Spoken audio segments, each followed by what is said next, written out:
back to Chatterfox Reviews, and today we're going to be talking about an adorable but rather weird cartoon centered around a bovine brotherhood of lawmen and the quirky little town that they protect. That's right, we're going to be talking about the Cowboys of Moo Mesa. This quirky little cartoon ran in the early 90s and centered around a marshal and his deputies protecting the people of a quaint little town from the no-good bullies that come to terrorize them. It's a truly moving little story. I'm sorry, I just can't. It's full of puns like this, and for how weird and cringy it is, it's still adorable. Okay, I'll try and stop. Anyways, this cartoon first aired on September 12th, 1992, and ran for 2 seasons of 13 episodes each. Reruns of it were even featured on Toon Disney between 1998 and 2001. It was an amazingly popular kids cartoon when it was on air, and a lot of older furs actually found their way into the furry fandom over their love of this cartoon. Now, before we get into explaining the plot, I want to delve into the characters a little bit, and while this cartoon has dozens of characters, I want to focus on 6 of the main characters and just 2 of the antagonists, since the rest of the characters who come in can be seen as side characters. First up is Marshal Moo Montana, voiced by Pat Fraley, who is the leader of the Cowboys and the Marshal of Moo Mesa. Courageous and quick on his hooves, Moo Montana, quote, battles the bad guys and makes the West a safer place to graze. A noticeable trait of this character is that he lives by the Code of the West, which is a series of weird little quotes that he just kinda seems to make up as he goes along. Another character even comments on this in the episode The Big Cow Wow. It's also worth noting that his gun shoots razor-sharp star badges, and his horse's name is Cyclone. Next up, we have the Dakota Dude, voiced by Jim Cummings, who is the soft-spoken powerhouse of Montana's posse. Dakota is a sort of level-headed guy who very rarely gets mad even in near-death experiences, as seen in the episode Dances with Bulls. It's also worth noting that he's not just strong, but possibly the strongest bull on the mesa, capable of lifting boulders and even throwing them great distances with deadly accuracy. His horse's name is Rebel, and Rebel is scared of heights. Aw, poor horse. Next up, and last of the main 3, is the Colorado Kid, voiced by Jeff Bennett, who is a Holstein, which explains his markings, and is a self-proclaimed ladies' man with a good singing voice regardless of his skill with a lasso or with a guitar. I feel I should point out that Colorado isn't even a deputy yet though. In the episode Stolen on the River, he tries to prove to the others that he's worthy of being a deputy by catching a notorious trickster called 5-Card Cud, only to get in trouble and need to be rescued by Dakota and Moo. His horse's name is Jezebel. Next we move on to the supporting characters in the series, starting with Miss Lily Bovine, voiced by Charity James.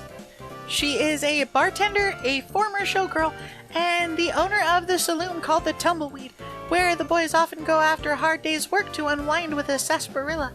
She's more than just a pretty face though, having a heart of gold and the kindness of an angel, in addition to being considered the most beautiful cow on the mesa.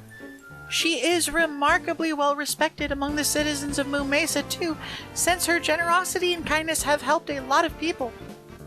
Up next we have Calamity Kate Cudster, voiced by Kay Lenz, who is a tomboyish rancher and operator of the highly profitable Golden Cud Mine. She is as hard-working and hard-riding as any bull, and has enough skill with a lasso to put the trick-roping Colorado to shame. Her and Dakota share a fairly obvious romantic connection in this series too, since she actually gave him the hat that he wears, and even nearly married him in the episode Wedding Bowl Blues. It's also revealed in the episode The Fastest Filly in the West that Calamity Kate actually has a cousin named Cowleen. Her name is also a play on the famous Wild West heroine Calamity Jane. Last but certainly not least is one of my favorite characters, Cody Calf, voiced by Troy Davidson. Nicknamed Calf Pint by Moo and his posse, he idolizes the marshal and hopes to be a law cow himself when he grows up. He is apparently related to Lily Bovine in some way and lives with her, though he does not appear to be her son. Like everyone else, he refers to her as Miss Lily. Though his actions are well-meaning, he often gets himself into some serious trouble trying to help out the Marshal and his men, but has been seen to be a useful asset on several occasions. It's also worth noting that he is an honorary deputy, having been given a star badge by Moo in Bangham High, which is the very first episode of this series. Now, before we move on to the villains, I want to point out that this is not an exhaustive list of characters, since there are a lot of them in the series. Likewise, I'm not going to mention all of the bad guys because there are a lot of them, but we will be focusing on the main two, starting with Mayor Oscar Baloney, voiced by Michael Greer, who is the greedy and corrupt mayor of Cowtown in Moo Mesa.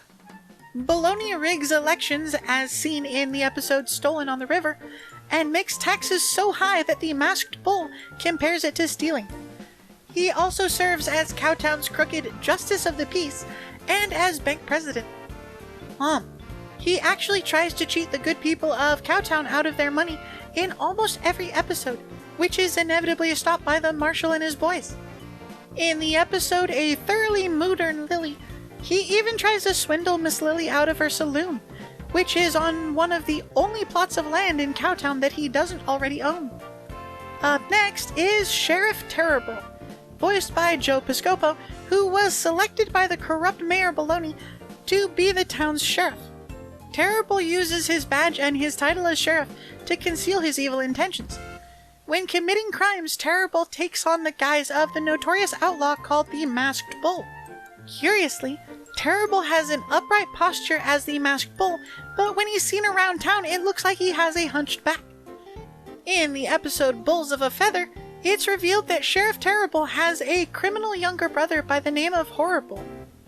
Later in the series, he was also forced to leave Cowtown after losing a bet to Moo in the episode No Face to Hide. The bet was to see who could catch the notorious outlaw Shock Holiday. Afterwards, Terrible becomes the sheriff of the remote town of Lonesome Gulch, which he really doesn't like. But Mayor Baloney tells him to put up with it until he can think of a way to get him back into Cowtown. Sheriff Terrible actually continues his unlawful exploits at Lonesome Gulch too. It seems like some bulls never learn. I also want to briefly mention the supernatural villain Skullduggery, since he's by far my favorite baddie in this series, but he only ever shows up in 2 episodes. I honestly wish they would have used this character more, since he's based on a lot of the superstitions of the Western era, but sadly they chose not to, which is a real shame. Anyways, with the characters out of the way, or at least the ones we have time to mention, let's move on to the plot, shall we? Like many cartoons made in the 90s, the Cowboys of Moo Mesa dealt with a mutation of some kind. In this case, it was an irradiated comet that struck the western plains of America in the late 19th century, creating a miles-high mesa shrouded in clouds. Everything trapped on top of the mesa was cowmatized by the light from the cowmet and evolved into a bovipomorphic state. This is also where I want to point out that these were the words used by the creators to describe this, not just me being derpy. Anyways, inspired by old tales of the Wild West, this new bovine community developed to the point where they emulated that era's way of life, including the requisite ruffians and corrupt sheriffs. However, their knowledge of Wild West living was limited, and as such, many things about their culture had to be improvised to sort of fill in the blanks. The concepts of steampunk and Weird West were actually very common throughout its run. This series focuses on trying to keep justice in a frontier territory. The various lawbreakers proved to be too much for the corrupt regulators of Cowtown to handle by themselves, so whether they liked it or not, they wound up getting help from a group of peacekeepers known as the Cowboys. The COW part of that word, by the way, actually stands for Code of the West. Throughout the series, Marshal Moo Montana and his boys actually have to deal with both the various ruffians and gangs in the area and deal with the town's corrupt officials. Now, I want to point out that the mesa in this show is apparently massive, to the point where there are several cities separated by huge expanses of land, and even several different accents showcased by the various colorful characters.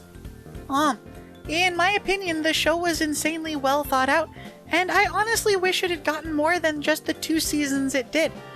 But even if it was cut short, it's still worth watching. So if you're interested in giving it a look, I've asked Kit to put a link to the entire series down in the description of this video. I loved the way the characters played off of each other, whether it was the romantic story arcs, the cute little side episodes that focused on the misadventures of the younger cast, or even the quirky little moments of interplay between the villains. It made the world and the people in it come to life in a very real way. Everything about this cartoon had me giddy when I first watched it, and it quickly earned a special place in my heart. But for as much as I want to give it a perfect 10, in all honesty, I can't. I'm giving it a 7.5 out of 10 paws, because for as amusing and amazing as the series was, I have to admit that there are moments in it that make it apparent that it's a product of its time. There are visible stereotypes and situations that, while not intentional, could be seen as offensive to a more modern audience. Despite that though, I still believe it's worth a watch since it's an amazingly giggle-inducing series. It was designed to teach kids in the 90s that it's better to be a good person, and while it may have had its moments, they fairly obviously weren't meant to be offensive. Anyways, that's it for this one. I hope you enjoyed the review and give this series a look for yourself. But until next time, bye! Oh yeah, I want to show our patrons some love too because they're awesome. Their contributions help us to afford all the neat stuff we use to record. So thank you.